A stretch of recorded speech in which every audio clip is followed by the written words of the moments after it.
잠언 10장 8절부터 14절까지입니다. 마음이 지혜로운 자는 계명을 받거니와 입이 미련한 자는 멸망하리라. 바른 길로 행하는 자는 걸음이 평안하려니와 굽은 길로 행하는 자는 드러나리라. 눈짓하는 자는 근심을 끼치고 입이 미련한 자는 멸망하느니라. 의인의 입은 생명의 샘이라도 악인의 입은 독을 머금었느니라. 미움은 다툼을 일으켜도 사랑은 모든 허물을 가리느니라. 명철한 자의 입술에는 지혜가 있어도 지혜 없는 자의 등을 위하여는 채찍이 있느니라. 지혜로운 자는 지식을 간직하거니와 미련한 자의 입은 멸망에 가까우니라. 아멘. 기도하겠습니다. 이 시간도 저희를 지혜의 말씀 앞에 나와 함께 하심을 감사합니다. 이 말씀을 들으면서 우리는 다시 하나님의 지혜를 의지할 수밖에 없습니다. 성령의 오심을 간절히 구할 수밖에 없습니다. 하나님의 지혜가 우리에게 오시고 성령의 도우심으로 우리 힘으로 알 수 없는 하늘의 비밀의 세계를 이 시간 깊이 깨닫게 하시옵소서. 예수님 이름으로 기도합니다. 아멘. 신약에는 사도가 있고 구약에는 선지자들이 있습니다. 이스라엘 백성들에게 이제 하나님 말씀을 전했던 그 사람이 선지자죠. 선지자인데 이 선지자가 등장했다는 것은 이스라엘 신앙에 문제가 발생했다, 위기가 발생했다, 그걸 뜻하는 겁니다. 선지자는 이스라엘 신앙이 문제가 있을 때 등장을 해서 그들의 그 문제, 죄를 책망을 하고 또 심판을 경고하는 하나님 말씀을 선포하는 그런 일을 이 선지자들이 했던 것이죠. 그 말은 선지자가 등장을 한다는 것은 결국 이스라엘이 하나님께 기쁨이 될 그런 존재가 되지를 못한다, 이러한 뜻이 되는 것인데, 이것은 하나님이 어떤 기쁨에 인색하다 그러한 그 뜻이 아니고 도무지 이스라엘이 하나님 백성이라 자처하는 그들이 하나님께 기쁨이 될 그런 일들을 하지 않는 그런 족속들이다, 그걸 의미를 하는 것입니다. 이건 지금 우리도 이제 다르지가 않습니다. 우리 역시도 하나님이 기뻐하실 그런 일을 하지 못한 존재들이다. 그걸 이스라엘에 등장한 선지를 통해서 우리가 배울 수 있어야 한다는 것이죠.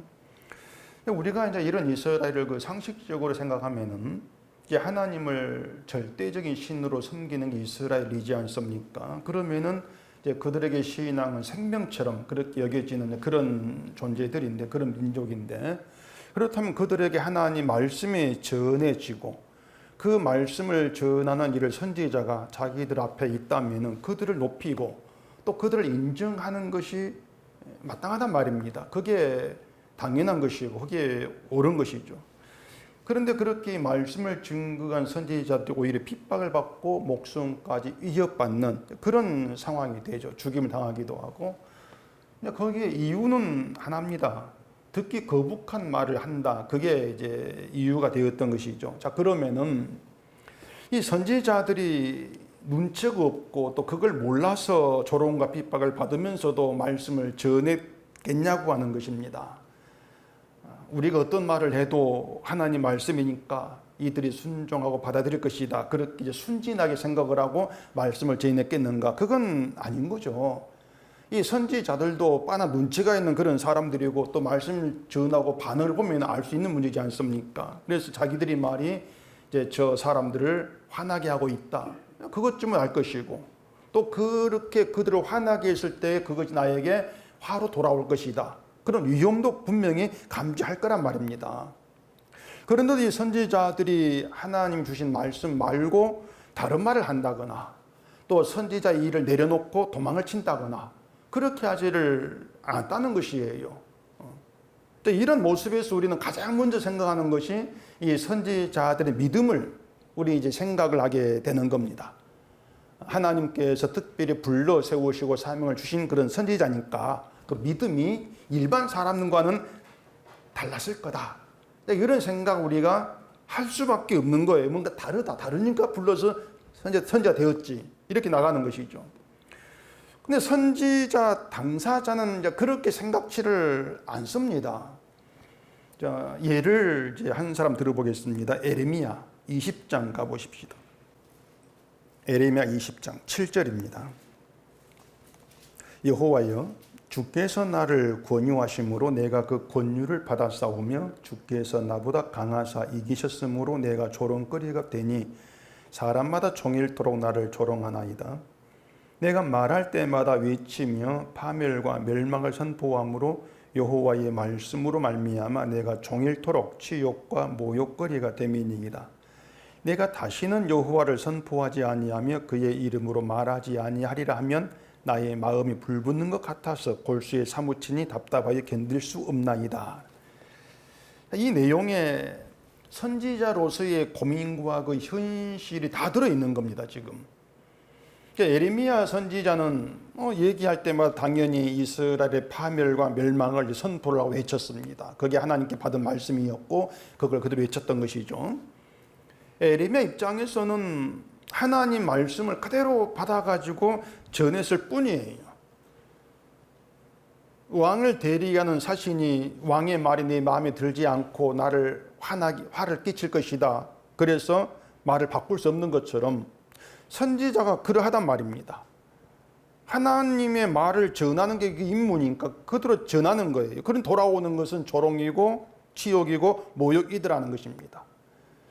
종일토록 그랬다는 것은 만나는 사람마다 이 선지자를 욕했다고 하는 거죠. 만나는 사람마다 하루 종일 사람들에게 모욕받고 조롱을 받고 치욕을 받는다. 그렇게 산다고 하면 생각해 보세요. 돈 되는 일도 아닌데 말이죠. 인터넷에 글을 올렸는데 모든 사람 비방은 악플이 달린다. 그걸 아무렇지 않은 것처럼 넘기기가 힘듭니다. 정신이 고통이지 않습니까? 그런 악플 때문에 연예인들이 막 자살한 경우도 이제 많이 볼 수가 있는데, 이게 종일 치욕과 모욕거리가 된다고 하면은 이건 정말 힘든 일이에요. 뭐 선지자는 믿음이 있으니까, 믿음이 좋으니까 정신이 강할 거야. 정신이 강해가지고 아무렇지 않은 것처럼 허웃고 넘겼을 것이다.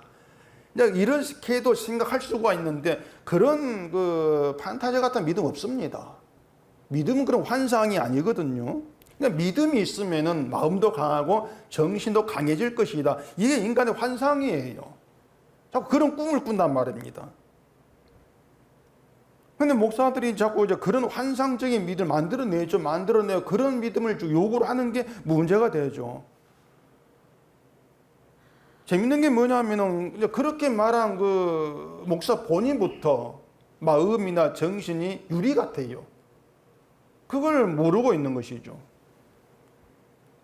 목사들 그 교인 한 사람이 교회를 떠나는 것을 못 견뎌야 합니다. 물론 교인 수가 많으면야 뭐 교인 한 사람 떠나도 무덤덤할 수가 있겠지만은 그 교인이 흥궁왕창한 무슨 대개 회장이라고 보세요. 그걸 무덤덤 받을 수가 있는가? 목사니까 마음이 강할 거야.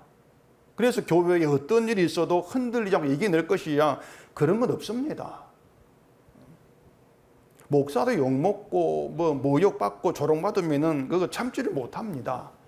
그러니까 그것이 결국 그 자기를 위해 살아가는 인간의 그 속성이죠. 그렇게 나와질 수밖에 없는 거예요.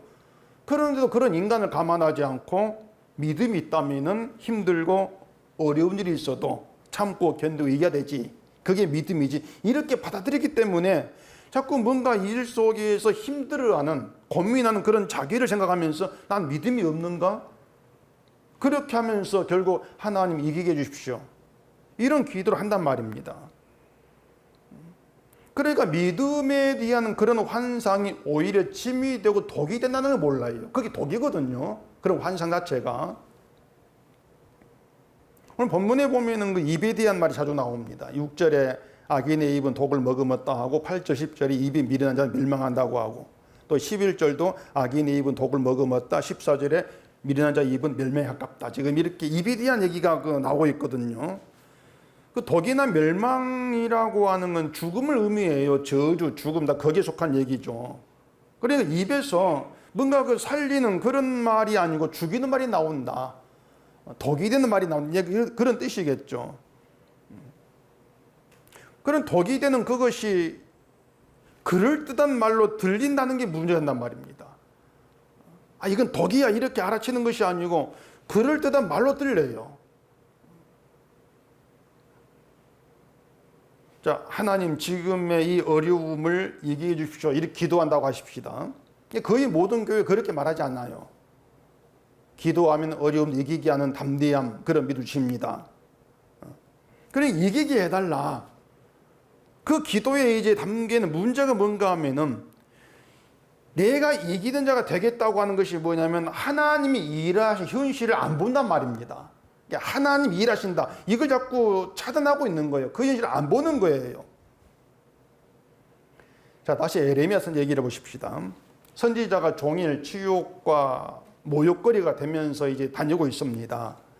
그러면은 그런 치욕과 모욕을 받지 않으려면은 그런 상황에서 도망치려면은 어떻게 해야 되겠습니까?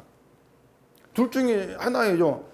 선지자 일을 그만두든가 또 하나는 이 거짓 선지자들처럼 백성들 마음을 달래는 화를 나게 하지 않는 그런 다른 말을 하면 돼요.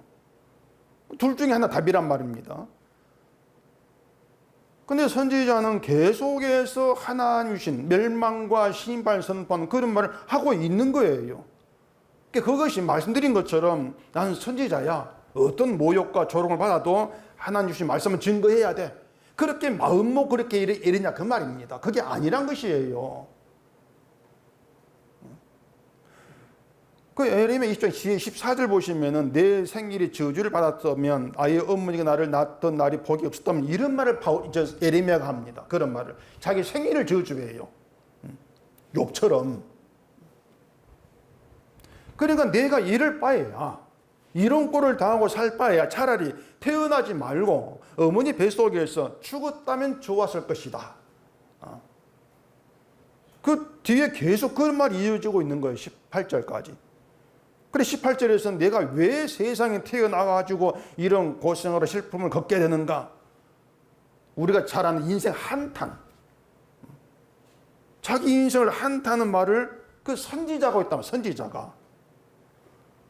그런 이런 선지자를 누가 믿음이 있다고 하겠냔 말이에요. 우리가 그 상상하는 그런 믿음 모습이 아닌 거란 말입니다.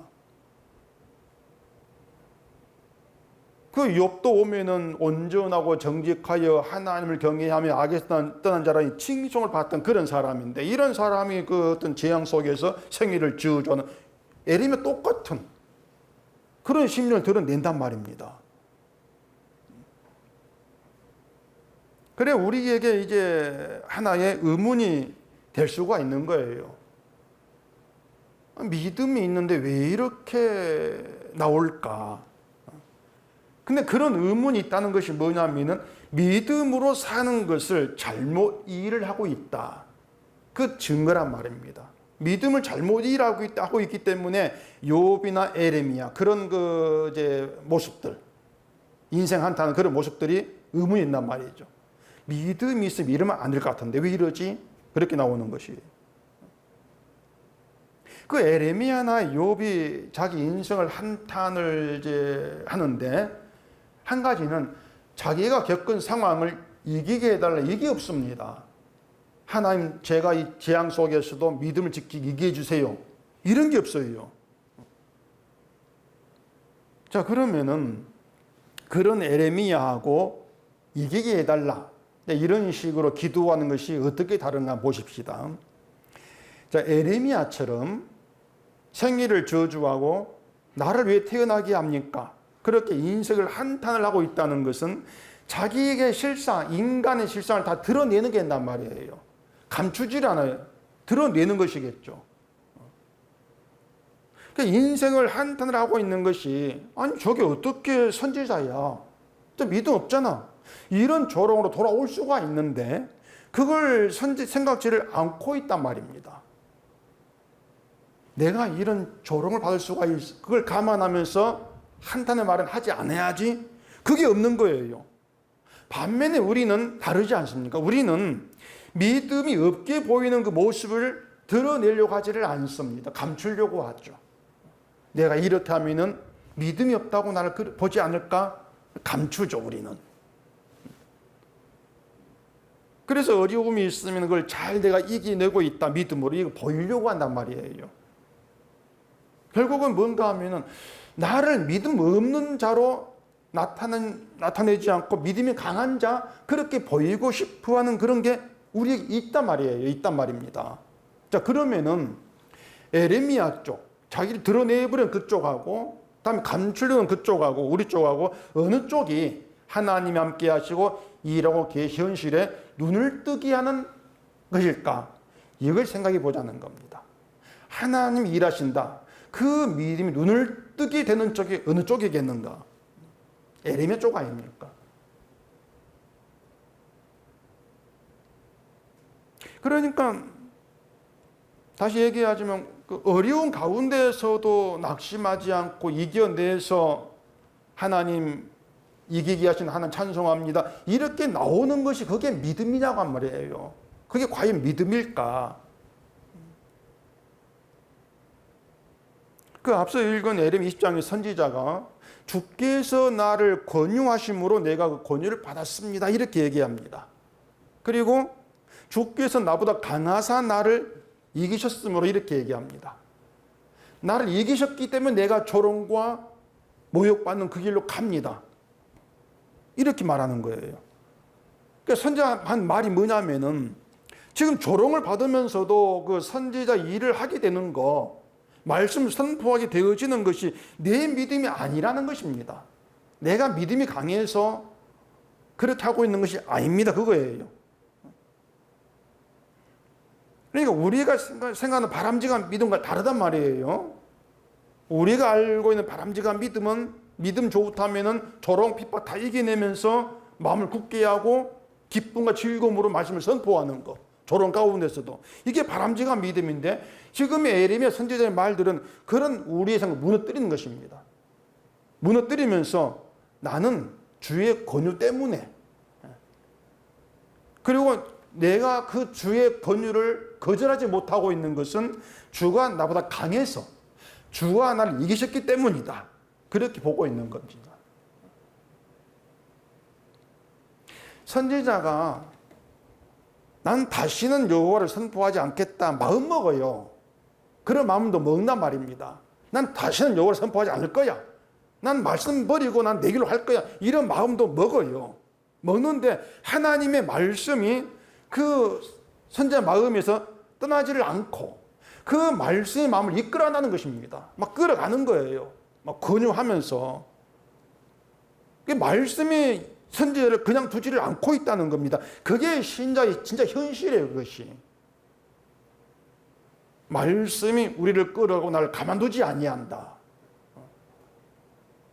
그 말씀이 우리를 늘 권유하고 우리는 그 권유를 싫은데 근데 주가 강해서 나를 이겼기 때문에 권유를 받아들이고 말씀 이기는 길로 갈 수밖에 없게 만들어낸다.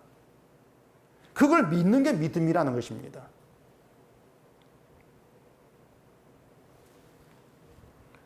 그러니까 여호와를 선포하지 않고 편히 사는 길로 가고 싶으면 굴뚝 같은데 이 뭐 복음을 전한다고 돈이든 거 뭐가 든 상 떠나고 도망치고 없는데 난 복음을 다른 말 하고 싶다는 마음도 있는데 근데 이상하게 그런 마음에 말씀이 사라지지 않고 여호와를 선포하지 않으면 안 되게 만드니까 선지자 답답해서 견딜 수가 없습니다. 이렇게 나오는 것이에요. 그리고 그 모든 것을 두고 나보다 강하신 주가 나를 권유하고 이기시는 것입니다. 이렇게 얘기를 하죠. 이것이 이제 말씀에 붙들려 있는 신자인 것이고 그래서 믿음은 내가 이겨야 되는 것이 아니에요. 내가 이겨야 되는 것이 아니라 나보다 강하신 주가 나를 이기신 현실을 받아들이는 게 믿음이란 말입니다. 주가 이기시면 내가 이길 것이 뭐가 있냐는 것이에요.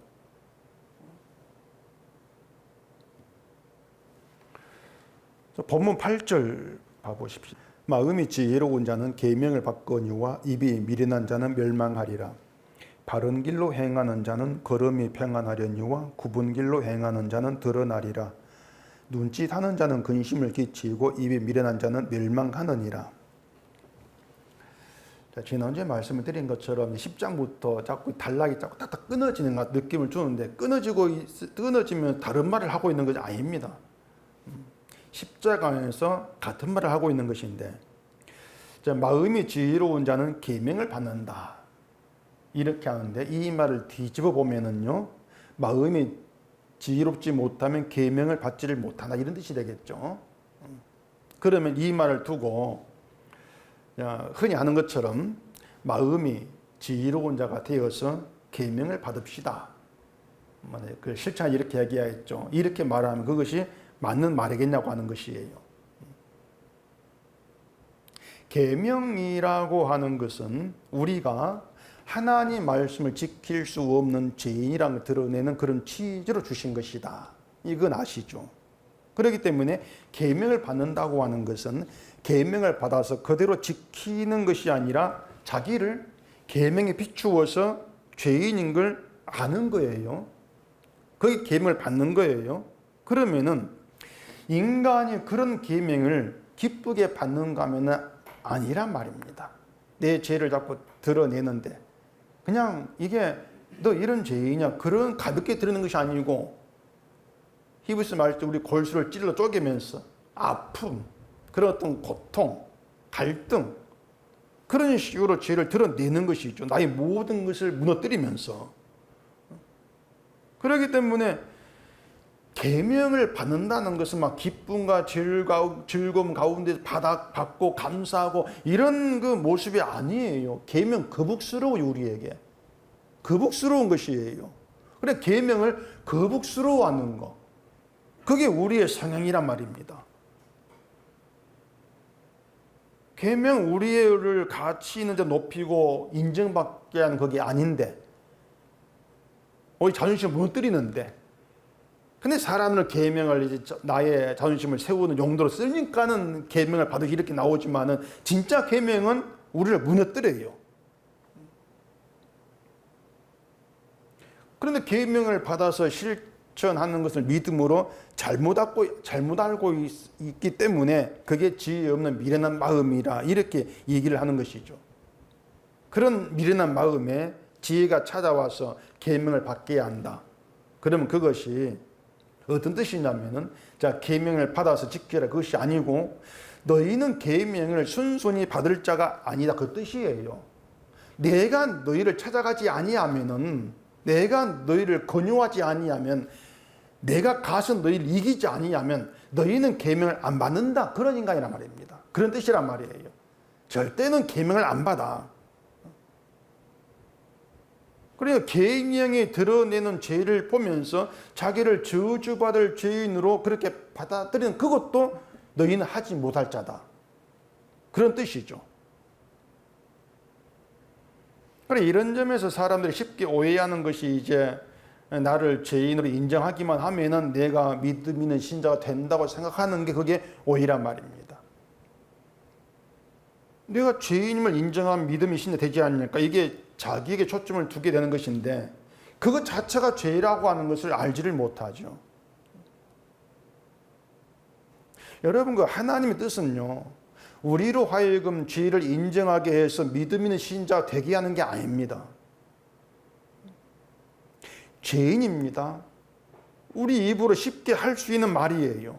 그런데 그 죄인입니다, 이런 말을 가지고 내가 믿음 있는 신자로 나를 확인하고 보이려고 한다면 그게 입이 미련한 것이에요. 나를 보이려고 하는 거. 독을 먹으면 악인의 입이다, 그런 의미란 말입니다. 그 독을 먹으면 악인의 입이라고 해서 막 듣기에 험악한 욕을 하는 그런 뜻으로 생각하지 않으셔야 돼요. 가령 말씀을 듣고 마음을 새롭게 해서 하나님께 영광 돌리는 그런 신자가 됩시다, 이런 말 한다고 합시다. 성경에 딱 맞는 그런 말로 들릴 것인데, 그런 말이 독을 먹으면 악인의 말에 간주된다, 그런 놀라운 사실에 눈이 열려야 돼요. 마음을 새롭게 해서 말씀을 듣고 영광 돌리세요. 그것이 독을 먹으면 악인의 말이란 말이에요. 왜 그런가 하면은 자꾸 그런 것을 통해서 뭔가 우리가 이겨야 되고 우리가 해야 될 것으로, 늘 초점을 나에게 두게 만들어 버린단 말이에요. 하나님이 아니고.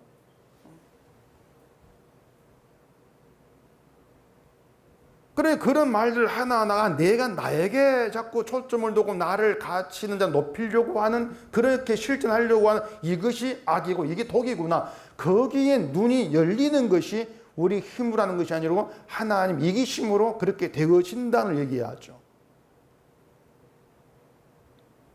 나는 저주받아 마땅한 죄인입니다. 나를 그렇게 진심으로 인정을 한다면은 나는 복음을 아는 신자다. 그런 방향 나가면 안 되는 겁니다. 자, 그런 쪽으로 나가지를 마세요. 내가 복음을 안다 모른다. 이건 아무 의미가 없어요. 하나님께. 아무 의미가 없잖아요. 그건 내 문제지 그것은. 내가 복음을 알아. 내가 복을 몰라. 그건 자기 문제지. 내가 복음을 안다는 것 때문에 하나님께 뭔가 영광이 되게 없단 말이에요. 그러니까 그쪽으로 나가면 안 돼요. 자기를 확인한 것밖에 아니단 말이에요. 저주보다 마땅한 죄인입니다. 그렇게 내가 인정이 되어진다. 그러면은 에레미야가 말한 것처럼 강하신 주께서 나를 이기시기 때문에 그런 고백이 나오게 되어지는 것이구나. 그렇게 나가셔야 되죠. 주가 나를 이기고 계시는 것이구나. 때문에 늘 우리 내 쪽에 대해서는 불가능성만 가지고 있으면 되는 것이에요. 나는 이불은 죄인이라 말을 한다 할지라도 언제나 나의 자존심이 세워지는 것에 마음도 사랑으로 족속밖에 안 돼. 그게 나의 불가능성이야. 안 되는 존재야. 그렇게 자기에게 두셔야 돼요. 늘 내 자존심을 세우려고 하기 때문에 죄인이라고 하면서도 죄인의 자리에 있지를 않지 않습니까? 조롱받고 모욕받는 것을 참지를 못해요. 죄인이 망하는 것 당연하고 조롱받는 게 당연한데 그걸 참지를 못한다? 죄인의 자리를 내 자리로 안 보는 것이죠. 그런데 그런 것들 하나하나가 조롱도 못 참는 게 난데 그런 것 하나하나가 결국은 내가 죄인인 것을 보게 하는 것으로 다가와진다면 이것이 지혜가 찾아옴으로써 나타난 현상이구나. 지혜가 한 일이구나. 그렇게 보셔야 되는 것이죠. 그걸 통해서 우리는 늘 실감할 수 있는 것이, 경험되어야 되는 것이 지혜가 나를 권유한다. 지혜가 권유하면서 나를 이기고 말씀의 현장으로 이끌어가고 있다. 그렇게 보셔야 한단 말입니다. 그래서 신자는 날마다 지혜가 나를 이긴다는 것을 경험하게 돼요. 날마다. 그게 지혜로운 마음으로 계명을 받아들이는 것이죠. 그것이. 지혜가 없는 우리는 입이 미련한 멸망에 속한 자에 지나지를 않습니다. 독을 품고 있는 그런 입에 지나지를 않아요. 계명을 받을 그런 지혜로운 마음이 아닌 거죠. 자, 그러면은 그런 우리 마음에 지혜가 찾아와서 지혜로운 마음이 되면은 입이 미련한 그런 자가 아니고 입이 지혜로운 자가 되느냐, 바뀌느냐. 이런 부분이 늘 이제 우리가 조심해야 될 함정이란 말이에요. 자꾸 바뀌어야 되는가? 그렇게 생각하지 마시란 말입니다. 입이 미련한 자가, 독을 품고 있는 그런 자가 지혜롭게 되면, 지혜가 오면은 입이 지혜로운 자, 입에 독이 아니라 생명을 품고 있어 생명을 말하는 그런 자가 되어진다. 그래, 지혜로 말만 하게 되어진다. 이게 우리가 상상하는 믿음의 모습인데, 그러니까 말하는 대로 인간이 자꾸 바뀌기를 생각한단 말이에요. 바뀐다는 거. 믿음이 왔으니까 내가 바뀌어야지. 근데 믿음은 그렇게 우리를 바꾸려고 오지를 않습니다. 지혜는 우리를 바꾸려고 오지를 않아요. 이걸 오해하면은 이 구절도 지혜는 우리를 굽은 길이 아니라 바른 길로 행하게 한다. 이런 뜻을 오해할 수밖에 없겠죠. 구절도. 그 고린도서 6장에 보면은요. 우리가 천사를 판단할 것을 너희가 알지 못하느냐 이런 말을 바울이 했습니다. 우리가 성도가 천사를 판단한다. 그 말입니다. 이제 바울이 그 성도가 성도를 고발하고 세상 법정에서 판단받는 그걸 두고 지금 그 말을 한 것인데, 자, 생각해 보세요. 성도가 천사를 판단한다. 이건 우리가 쉽게 이해가 되지 않는 내용입니다. 어떻게 우리가 천사를 판단합니까? 아무리 성도랄지라도 죄 있는 게 우리고 인간이고, 천사는 죄가 없어요. 말 그대로 거룩한 하늘의 천사인데 어떻게 그런 천사를 우리가 판단하냐 그 말입니다. 그게 어떤 뜻이냐면은, 하나님 나라에서 판단의 기준은요, 우리가 죄가 있고 없고 그 유무가 아니라는 겁니다.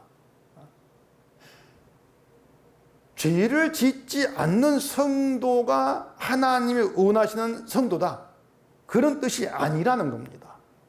천국은 죄를 짓지 않는 자가 들어가는 곳이 아니다, 들어가는 곳이다, 그게 아니라는 것이에요. 자, 생각해 보세요. 성도라고 해도 죄가 있습니다. 천사는 죄가 없습니다. 그러면은 죄인된 우리에게는 있고 죄 없는 천사에게는 없는 거, 그게 있어요. 그게 뭐겠습니까? 죄 있는 우리에게 있는데 죄 없는 천사에게는 없습니다. 그게 뭘까요? 이거 재미는 수수께끼인데, 이 뭐냐면요, 죄 있는 자에게는 뭐가 있냐면 용서받은 은혜가 있어요. 죄에서 용서받은 은혜가 죄 있는 자에게 있단 말입니다. 저주에 있는 나를 긍휼히 여기시고 그리스도의 피로 용서해 주신 은혜는 죄 없는 천사에게는 없습니다. 죄가 없는데 용서받는 은혜가 어떻게 있겠습니까? 그런데 하나님께서 원하시는 것이 뭐냐면은, 하나님 구하는 제사는 상한 심령이라겠죠. 상한 심령. 죄로 인해서 완전히 무너져 버린 그 상한 심령, 이걸 하나님이 원하신다는 것인데, 죄가 없는 천사에게는 그런 상한 심령이 있을 수가 없습니다. 죄가 없기 때문에. 그런 점에서 성도가 천사를 판단한다. 용서받는 은혜, 그걸로 판단한다, 그 뜻이 듣는 거예요. 결국 하나님 앞에 높임받는 자가 누구냐? 죄로 인해 용서받은 은혜가 있는 자가 높임받는다, 그 뜻이죠.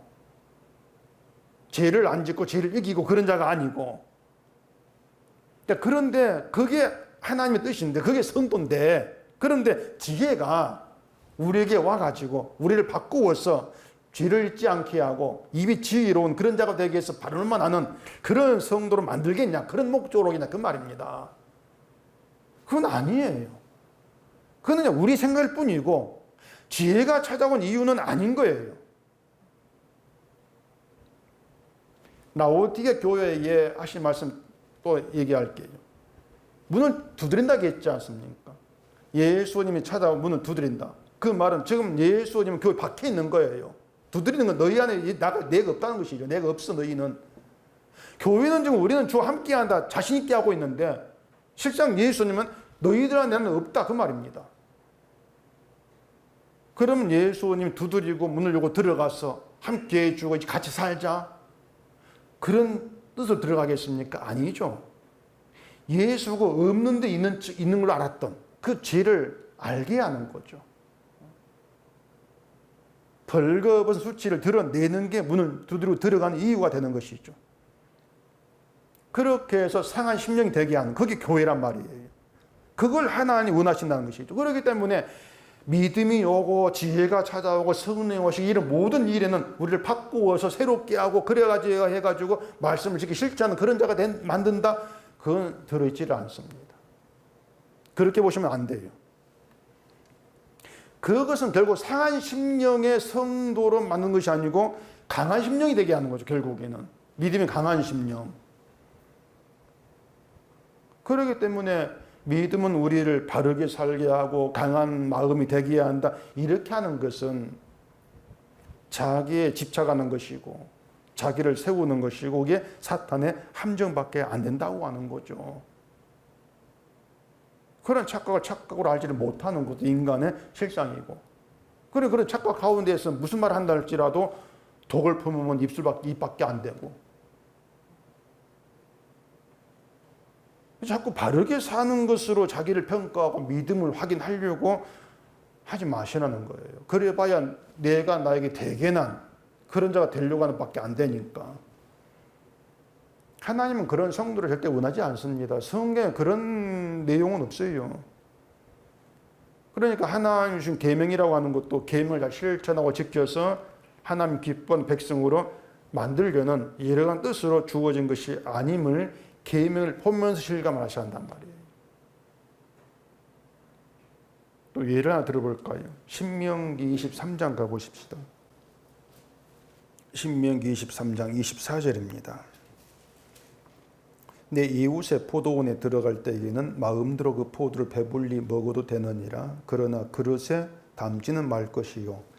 내 이웃의 곡식밭에 들어갈 때에는 네가 손으로 그 이삭을 따도 되느니라. 그러나 내 이웃의 곡식밭에 낫을 대지는 말지니라. 자, 보면은 어렵지 않은 내용입니다. 이 계명을 보면서 우리는 계명을 지키질 못합니다. 이렇게 말하면은 아니 이건 지킬 수 있을 것인데 그렇게 반응할 수 있는 그런 내용이에요. 자, 이웃의 포도원에 들어가서 포도를 마음대로 먹어도 되긴 한데 그릇을 가져가 가지고 담지는 말라. 그런 계명입니다.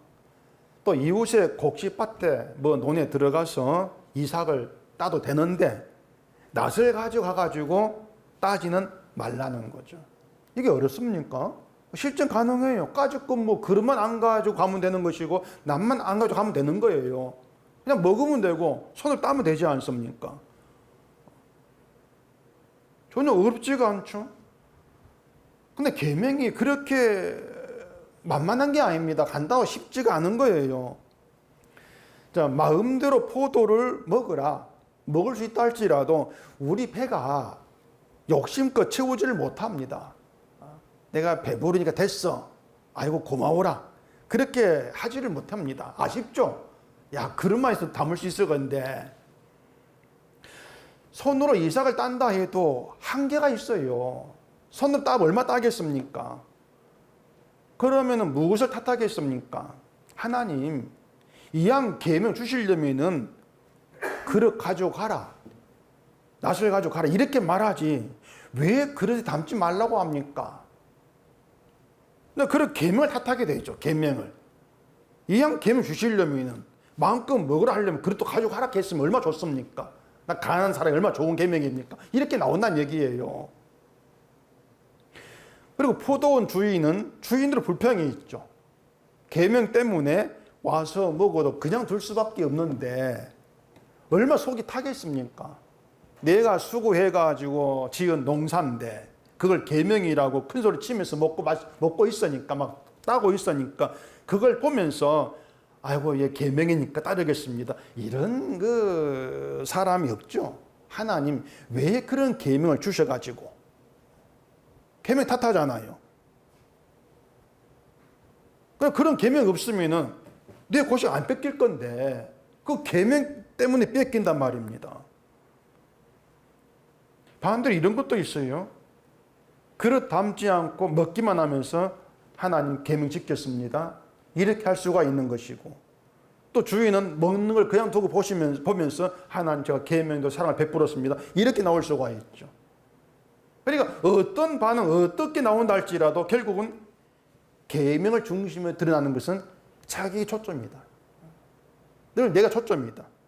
결국 모든 경우가 인간은 계명 안 받는다. 어떤 계명에 자기 죄를 안 본다.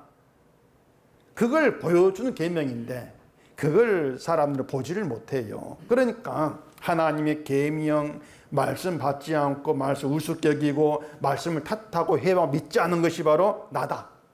이걸 모르죠. 그 사실을 간파하지를 못합니다. 아 이게 나구나.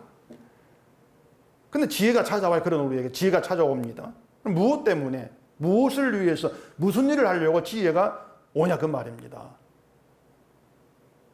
도무지 믿지 않는 그런 우리를 믿는 자로 만들기 위해서가 아니라겠죠. 그게 아니고 너는 믿지 않는 자야. 도무지는 믿지 않는 자다. 이걸 알게 하려고 지가 찾아오는 거예요. 넌 믿지 않는 자야. 우리는 내가 예수를 믿지 않는 자라는 것을 받아들이지를 않습니다. 믿음에 열심히 있는 거 없는가 이런 주저해요. 그런데 너는 믿지 않는다야. 믿지 않는 자야. 여기에는 자신 있게 맞습니다. 그렇게 안 나옵니다. 아니라고 반응을 하죠. 왜냐하면 자기를 보니까 도무지 믿지 않는 게 아니거든. 나는 믿지 않는 게 아니에요. 내가 믿으니까 죄인한 것도 인정을 하고 십자가 용서도 믿고 있고 주의 공로도 믿지 않는가. 도무지 믿지 않은 게 아닌데 믿지 않는 자야. 그걸 순수히 수긍을 하지는 못하죠. 그러면 아까 얘기한 대로 에레미야 말에서 생각하면 여기에 무슨 문제가 있겠냐는 말입니다. 믿는다면은 죄인 된 것도 인정이 되고 용서도 믿고 주의 공로도 믿고 있다면은 그 믿음은 우리를 주께서 나를 도무지 믿지 않는 나를 주께서 권유하시고 이기고 계시는 진짜 현실이구나. 이게 주가 이기셨기 때문에 그 믿음 나에게서 있게 되는 것이구나. 그걸 보지를 않는 거죠. 그걸 보지 않기 때문에 믿음 없다. 그 말이 자꾸 반감이 되는 거예요. 난 믿고 있는데 믿음 없다 가니까. 주가 권유하시고 주가 이기신다는 걸 흘려들으면 안 되는 겁니다. 왜냐하면 주가 권유하셨고 주가 이기시기 때문에 우리가 믿음이 있게 된 것이고 그게 우리 지금 현실이니까. 우리가 지금 믿음이 있게 되었다면 예수님의 십자가를 우리가 지금 믿는다고 내 마음 심적으로 인정이 되고 있다면 주의 공로에 그 피 용서의 마음이 기울어지고 있다면 그것은 주가 나를 권유하신다. 주가 이기신 것이야. 그 증거가 현실이에요. 그것이. 그렇게 볼 문제란 말입니다. 결국에 지혜가 오신다. 지혜가 찾아온다. 그 얘기는 내가 너를 권유하고 있어. 강한 내가 너를 이기고 있어. 그 증거가 지금 너에게는 믿음이야. 그걸 알기 위해서라는 것이에요. 그걸 알기 위해서 주가 이기셔서 주의 승리 때문에 내가 나된 것입니다. 이런 고백이 있게 되어지는 것이죠. 그걸 목적으로 하고 있다는 것이에요. 그렇기 때문에 지혜가 하는 일은요, 우리가 얼마나 하나님의 길을 싫어하고 있고 믿지 않는 자인가 하는 것을 알게 합니다. 하나님의 일은 우리가 얼마나 믿음을 싫어하는가, 하나님을 싫어하는가, 그 증거를 자꾸 펼치는 거예요, 우리에게. 그러니 우리 현실 내 뜻대로 되면 안 되는 거죠. 자꾸 뒤죽박죽 안 되어야만 그 속에서 하나님 내가 믿었는데 왜 이렇게 하면 불평이 나오는 것이고, 그걸 통해서 넌 믿지 않은 자다. 그걸 알게 되는 것이란 말이죠. 누가 이런 하나님 믿고 싶어 하겠습니까? 유양복주고 형통하게 하는 그런 하나님께 더 마음이 가죠. 그래, 우리는요, 신자니까 미워하면 되는 건 아니에요. 정말 내 뜻대로 안 될 때, 모든 게 내 마음대로 안 될 때, 하나님 믿기도 싫어집니다. 그럴 때가 있죠. 난 없습니다. 난 그걸 안 믿습니다. 오히려 그걸 안 믿어요, 제가. 살만이 그렇구나, 이렇게 믿죠.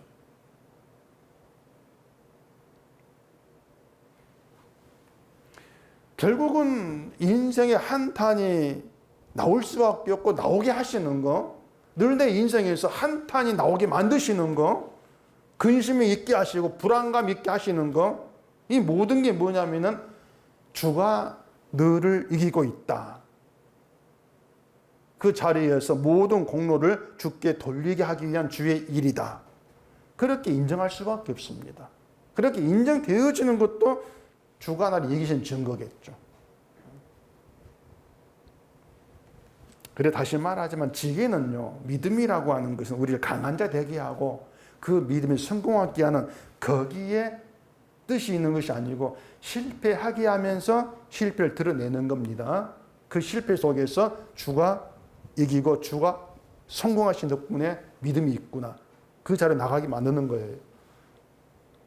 그게 주께 영광이 되는 바른 길이에요. 이게 바른 길이라고 하는 건 내가 바른 일을 하는 것이 아니고 주께 영광이 된 길이라 그 말입니다. 그게 바른 길. 그래서 9절도 굽은 길로 가지 말라는 것이 아니고 늘 굽은 길로만 가는 우리에게 어떻게 믿음이 가능한가를 보라 그 말입니다.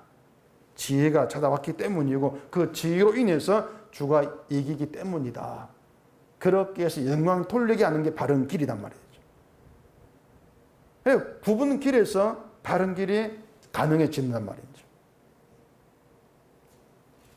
우리는 바른 길을 원하지 않습니다. 굽은 길을 원하죠. 굽은 게 좋거든요.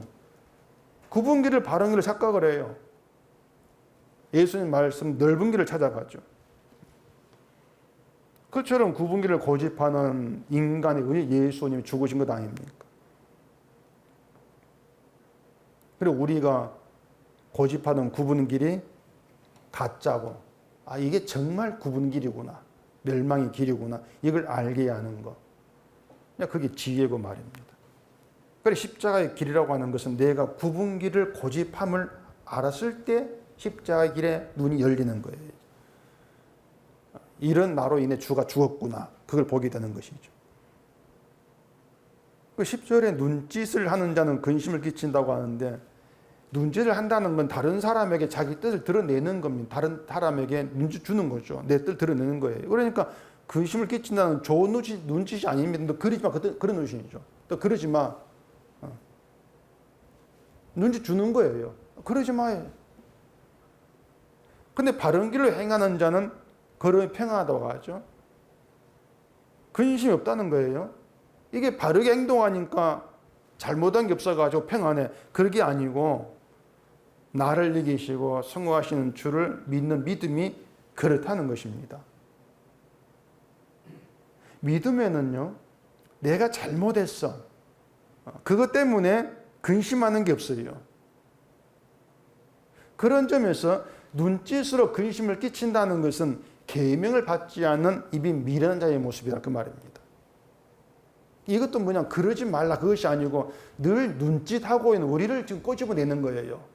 넌 늘 눈짓 주잖아. 너에게 바른 것을 가지고 그러지 말라고 눈짓 주잖아.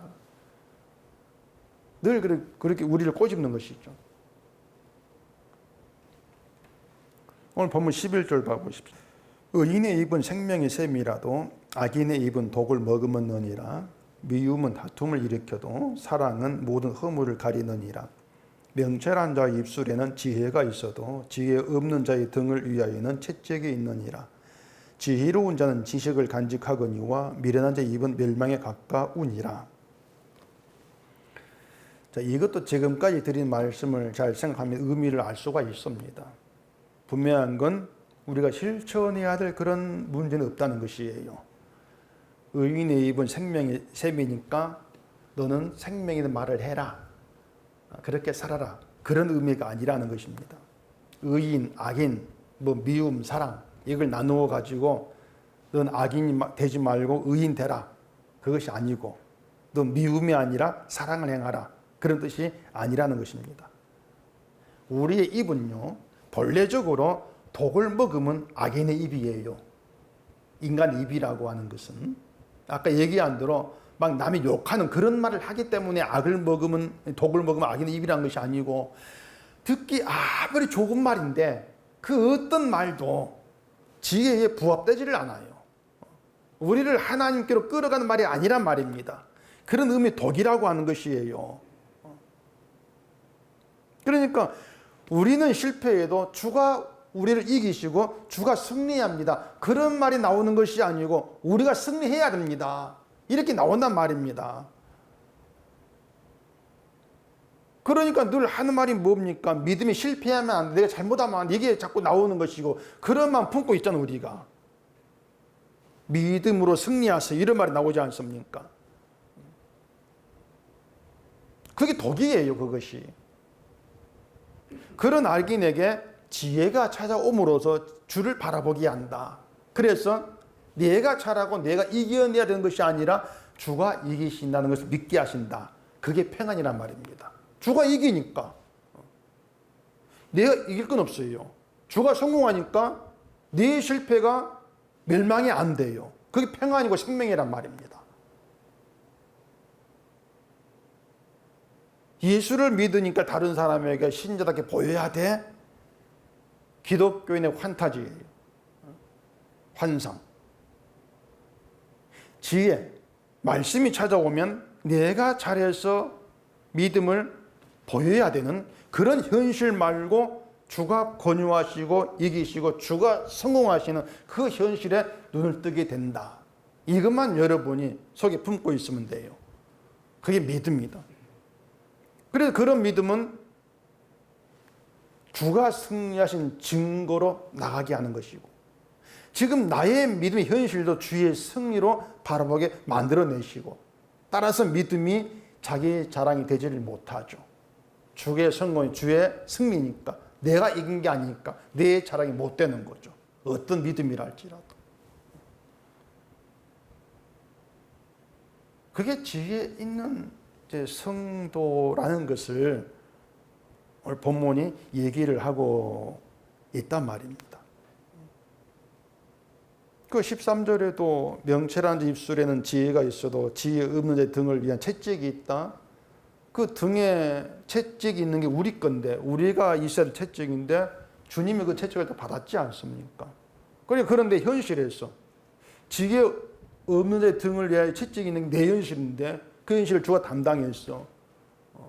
그 주를 믿게 하는 게 주의 승리야, 성공이야. 그게 명철한 자 입술이에요, 그것이. 그 입술에 지혜가 있단 말입니다. 그런 모든 것들을 지혜가 이루어낸다는 거죠. 그런 지혜 일하는 가운데에서 우리가 고백할 것은 나의 나된 건 주의 승리 때문입니다. 그것밖에 없습니다. 그게 나온다면 성도예요. 그게 나온다면 내 실패, 어떤 잘못됨, 그거 당연한 건데 그걸 깨달으면서 나는 실패하는데 주의 성공이, 주의 승리가 나를 나되게 했구나. 그런 고백이 여러분께 늘 있기를 바랍니다. 기도하겠습니다. 우리 아버지 하나님, 우리가 세상을 홀로 사는 것이 아니고 주가 나에게 함께 하십니다. 내 믿음이 아니라 주의 믿음이 나를 끌어가고 있고 주가 나를 권유하시고 주가 승리합니다. 그런 믿음 가운데에서 나를 돌아보는 것이 아니고 나를 나되게 한 주의 성공, 주의 승리만 고백하는 저희가 되게 해주시옵소서. 예수님 이름으로 기도합니다. 아멘.